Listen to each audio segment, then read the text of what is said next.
Hey guys, कैसे हो आप लोग। बहुत बहुत स्वागत है आपका super fast classes YouTube channel पे। दोस्तों, आज की इस वीडियो में मैं आप लोग का जो हिंदी व्याकरण का एक टॉपिक है उपसर्ग और प्रत्यय, जी हाँ मेरे दोस्तों, उससे रिलेटेड इस वीडियो में क्वेश्चन कराने वाला हूं। देखिए, इस बार के बोर्ड एग्जाम में आप लोग के उपसर्ग और प्रत्यय से रिलेटेड 2 मार्क का ऑब्जेक्टिव क्वेश्चन पूछा जाएगा। ठीक है, तो इसमें देखो, यहाँ ये उपसर्ग है। उपसर्ग में मैंने ये 7 उपसर्ग लिया हुआ है। ठीक है, और इधर मैंने प्रत्यय में देखिए यहाँ पे 8, यानी 8 7 15। इन्हीं में से आप लोग के बोर्ड एग्जाम में मैं आपको 100% गारंटी दे सकता हूँ कि फंस जाएगा आप लोग के बोर्ड एग्जाम में। ठीक है, तो इन सबको देख लीजिए, 5 से 7 मिनट की वीडियो होगी। बाकी देख सकते हो, अगर एग्जाम्पल मैं दूं कि ये किस किस साल आ चुका है, तो आप लोग देख सकते हो 2011 से देखो 19 तक। उसके अलावा मतलब केवल ये उसी प्रकार ये सारे के सारे जितना भी मैंने लिखा है, ये मतलब बहुत कई बार आप लोग के बोर्ड एग्जाम में आ चुके हैं। मैंने केवल एक का यहाँ पे लिखा है, नहीं तो ये सबका नहीं लिखा है, ज्यादा ये गाउच बाउच हो जाएगा इसीलिए। ठीक, तो चलो हम लोग देख लेते हैं। सबसे पहले देखो, आप लोग का शब्द रचना के तत्वों से इसको छोड़ दो, ये पुराने पैटर्न के अनुसार 11 नंबर का प्रश्न पूछा जाता था। अब आप लोग के उपसर्ग और प्रत्यय से 2 बार का प्रश्न पूछेगा, यानी एक उपसर्ग से एक और प्रत्यय से, और वो ऑब्जेक्टिव होगा। ठीक है, सारा का सारा ऑब्जेक्टिव होगा। तत्सम तद्भव शब्द से एक, समाज से रिलेटेड एक प्रश्न, और पर्यायवाची शब्द से रिलेटेड एक, यानी एक तरह से 3 2 5 मार्क का आप लोग का यहाँ शब्द रचना के तत्व से प्रश्न पूछेगा 2023 बोर्ड एग्जाम में, अगर आप यूपी बोर्ड क्लास 10th के स्टूडेंट हैं तो। ठीक, तो चलो हम लोग देख लेते हैं। सबसे पहले यहाँ उपसर्ग देखते हैं कि उपसर्ग होते क्या है। देखिए, वे शब्दांश जो किसी शब्द के प्रारंभ में जुड़कर उसका अर्थ परिवर्तित कर देते हैं, उपसर्ग कहलाते हैं। उपसर्ग मतलब क्या होते हैं, किसी शब्द के पहले जुड़ते हैं। जैसे ये अपमान हो गया, जैसे ये एक शब्द हो गया अपमान। अब देखिए, आपके एग्जाम में दे देगा ऐसे ही कि अपमान में कौन सा उपसर्ग है, तो और उसका चार्ट है, आपको कोई भी ऑप्शन बनाकर दे देगा। तो यहाँ अगर उपसर्ग के बारे में आप जानते हो तो आप आसानी से टिक लगा लोगे भाई। अप यहाँ पे क्या है, ये जो आगे लगा है ये शब्द अप, यही क्या है, उपसर्ग है।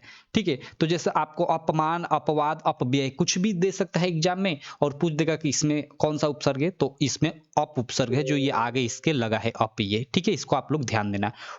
उसी प्रकार आपको अनुमान, अनुशासन, अनुग्रह दे सकता है ये शब्द। इसमें से किसी एक शब्द को देकर पूछ सकता है कि उसमें कौन सा उपसर्ग है, तो इसमें अनु, देखिए जो ये आगे लगा है ना, यही उपसर्ग है, ये अनु।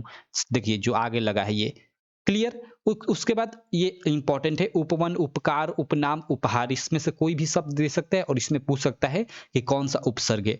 देखिए जो ये आगे लगा है उपवन, देखिए इसका अगर आप उपसर्ग निकालते हो, जैसे ये उप और ये वन, तो इसमें आप उपसर्ग कौन सा निकाल रहे हैं, ये उप उपसर्ग निकाले, तो उसके बाद जो शब्द ये बच रहा है वन, इसका कोई अर्थ होना चाहिए। जैसे वन वास्तव में एग्जिस्ट करता है, तो ऐसा नहीं कि यहाँ कुछ भी हो जाए, नहीं, आप जो उपसर्ग आगे निकाल रहे हो उसके बाद जो बचा हुआ शब्द है उसका कुछ अर्थ होना चाहिए। ठीक है, उसके बाद देखो यहाँ पे अधि है, अधि उपसर्ग, तो इससे आप लोग के एग्जाम में अधिकार, अधिग्रह, अधिराज शब्द दे सकता है। जैसे आप लोग के एग्जाम में दे दे कि अधिराज में, अधि राज में कौन सा उपसर्ग है, और आपके 4 ऑप्शन दे दिया, तो यहाँ पे सिंपल अधिक है। उपसर्ग क्या होता है, जो किसी शब्द के पहले लगा होता है, और जो शब्द बचता है उसका भी कुछ अर्थ होता है। तो जैसे राज, राज एक एग्जिस्ट शब्द है। ठीक है, तो ये इस प्रकार ये आप लोग को उपसर्ग पर मतलब ये उपसर्ग वाला टॉपिक को करना है। उस प्रकार देखिए, अभिमान, अभिवादन, अभिलाषा, ये भी इंपॉर्टेंट है। इसमें अभी उपसर्ग है, ये आगे देखिए अभी, अभी, अभी सब में। ठीक, उसके बाद ये एक इंपॉर्टेंट है, परिवार, परिजन, परिक्रमा, परिपूर्ण, देखिए परि, परि, इसमें देखिए परि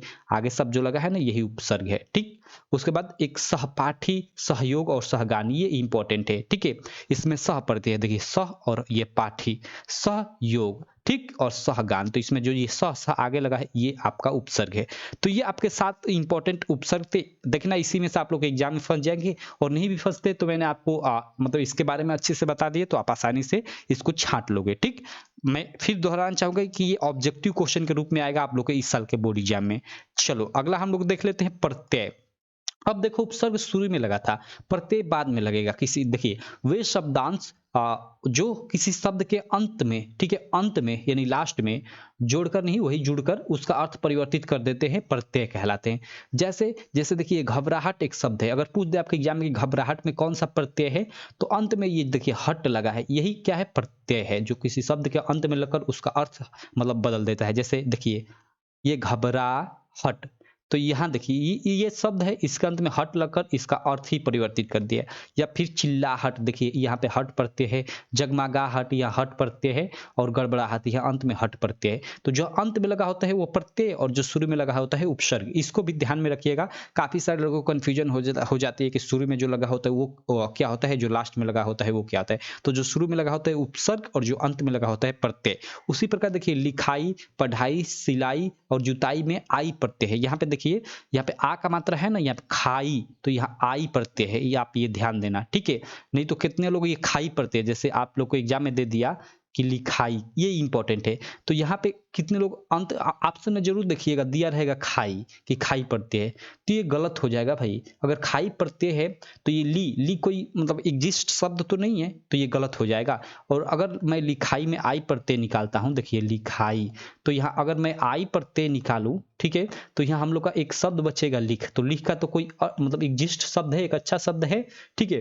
तो इस प्रकार आई प्रत्यय है, ठीक है। तो लिखाई, पढ़ाई, सिलाई, जुताई में आई प्रत्यय है, आप लोग ध्यान देना। उसी प्रकार देखिए बनावट, सजावट, गिरावट, थकावट में ये अंत में वट जो है, ये आप लोग का क्या है, प्रत्यय है। उसी प्रकार बचपनता, सुंदरता, महानता, मधुरता में कौन सा प्रत्यय है, तो ता प्रत्यय है। इस आप अंत में देख सकते हो, ठीक है। तो इस प्रकार आपको ये चीजें पहचाननी है। महत्व में, ममत्व में और प्रभुत्व और कवित्व में त्व प्रत्यय है, यहाँ पे आप लोग ध्यान दे सकते हो, त्व प्रत्यय है, ठीक। बचपन, ठीक है, भोलापन, पागलपन, दीवानापन में पन अंत में जो जुड़ा होता है वही प्रत्यय होता है, और देखिए यहाँ पन प्रत्यय है। पूजन, दर्शन, नमन, गमन, मिलन, देखिए यहाँ पे अन प्रत्यय है, देखिए पू ज न। पूजन में कौन सा प्रत्यय है, देखिए यहाँ ज में कोई अ का मात्रा है, क्या है, अ का मात्रा, न कि आ का। आ का मात्रा यहाँ देखिए लिखाई में था, पढ़ाई में था, यहाँ लिखाई में आ का मात्रा था, यहाँ अ का मात्रा है, और यहाँ पे न है, तो यहाँ अन प्रत्यय है, क्लियर। तो ये भी इंपॉर्टेंट है ये, और ये वाला काफी मतलब आप लोग के लिए कंफ्यूजिंग होगा, तो ये आप लोग के एग्जाम में दे सकते हैं, दो वेरी वेरी इंपॉर्टेंट है, ठीक। तो पूजन, दर्शन, नमन, गमन, मिलन में अन प्रत्यय है, इसको ध्यान दीजिएगा। और ढलान, थकान, उफान, उठान में आप लोग का आन प्रत्यय है, ठीक है। देखिए यहाँ आ का मात्रा है, तो ये आ, और ये अंत में न, यानी आन, और उठ ये एक शब्द हो गया, ठीक। तो इस प्रकार ये आप लोग का उपसर्ग और प्रत्यय हो गया। इससे रिलेटेड आप लोग मैं आपको मतलब 2023 बोर्ड एग्जाम में 2 मार्क का प्रश्न पूछेगा ऑब्जेक्टिव रूप में। अगर आप यूपी बोर्ड के स्टूडेंट है, क्लास 10th के स्टूडेंट है, तो आप जानते होंगे कि आप लोग के बोर्ड परीक्षा 2023 में, ठीक है, क्या हो जाएगा कि 20 मार्क का ऑब्जेक्टिव क्वेश्चन पूछा जाएगा, और वो ऑब्जेक्टिव क्वेश्चन का आंसर आपको ओएमआर शीट पे देना होगा, ओएमआर बेस्ड आपका पेपर होगा, ठीक है। तो ये क्वेश्चन थे उपसर्ग प्रत्यय से। आई होप आपको यहाँ से 2 मार्क एकदम अच्छे से क्लियर हो गए होंगे। बाकी इसी प्रकार मैं एक टॉपिक, इससे पहले मैं आप लोग का पूरा जो संधि वाला टॉपिक था, संधि को, समास को पढ़ा चुका हूँ। तो इसी प्रकार छोटी छोटी वीडियो में लाकर उसमें एक एक टॉपिक को एक्सप्लेन कर दूंगा। और बाकी कई वीडियो में मैंने जैसे 20 क्वेश्चन ले लिया एक ही बार में, और उसमें सारे टॉपिक से रिलेटेड क्वेश्चन डाल दूंगा। तो ऐसे में करा रहा हूँ, आप चैनल से जुड़े रहिए। चैनल को अभी तक आप सब्सक्राइब नहीं किए हो तो सब्सक्राइब कर लेना, और बेल आइकन को भी दबा लेना, ठीक है। चलो मैं किसी अन्य वीडियो में मिलता हूँ आपसे, तब तक के लिए थैंक यू।